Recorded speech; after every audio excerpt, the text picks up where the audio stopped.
Hello, I'm Doug Hunter from the corporate marketing team, and this is my whiteboard chat about the lead to revenue funnel. Today I'm going to introduce you to some new language about how people move from being prospects all the way down to being customers who are willing to take their wallet out and actually give Lattice money for our products. Before I get into that, let me tell you a story. Let me tell you a story of when I go for lunchtime walks in Portland by LHQ. I'll walk by the Apple store along with 1,000 other people, and sometimes something catches my eye in the window. And I walk into the store, and there's usually somebody right there at the front of the store who says, "Hi, I'm Bob, how can I help you?" And I'll say, "Well, my laptop's getting old, it's getting worn out, and I've dropped it a couple times. I'd like to look at laptops, please." And he'll take me over to one of the tables and introduce me to Sue, and Sue's going to help me with laptops today. And Sue starts asking me questions. Well, how are you going to use it? Are you going to travel with it? Does it need to go in a backpack? Is it going to stay on your desktop? And then she'll ask me that important question, are you planning to buy a laptop today? And I'll go, yeah, I've got my wallet here. I've got money in my wallet. I want to buy one today. And when I buy the laptop, I actually become a customer. So how does this Apple story relate to Lattice? Let me quickly explain the Apple story to the lead to revenue funnel, and then I'll associate it to Lattice. So when I and the thousands of other people walked past the windows of the Apple store, we were prospects. At the moment where I took an action, I walked into the Apple store, I became a lead.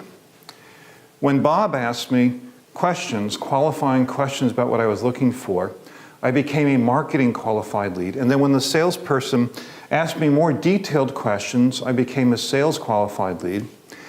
And then when it became clear that I was buying something today, I was an opportunity. When I finally pulled out my wallet, I became a customer. I generated revenue for Apple. Now, in terms of Lattice, a prospect is the whole population of engineers who go to trade shows, who go on the web, who do a Google search, who do a Baidu search. That's everybody is a potential customer.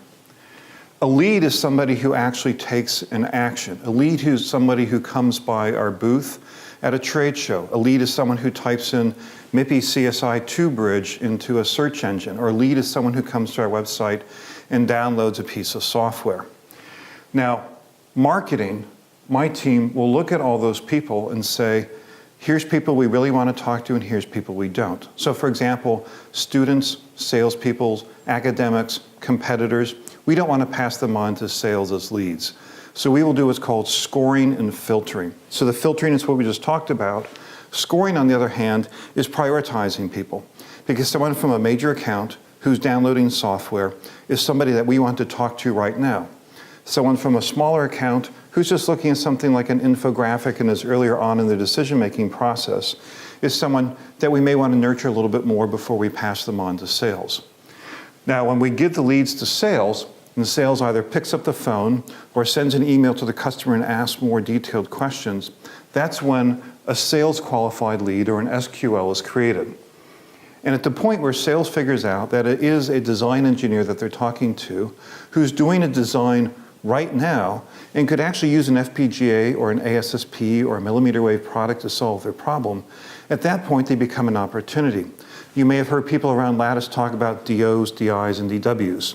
That's design opportunities, design-ins and design wins, and that reflects people moving through the design process and getting progressively closer to actually becoming a customer and generating revenue. And at the point where they make the purchase order, at the point where they pull out their credit card and buy from one of our distributors, at that point they become a customer generating revenue in dollars.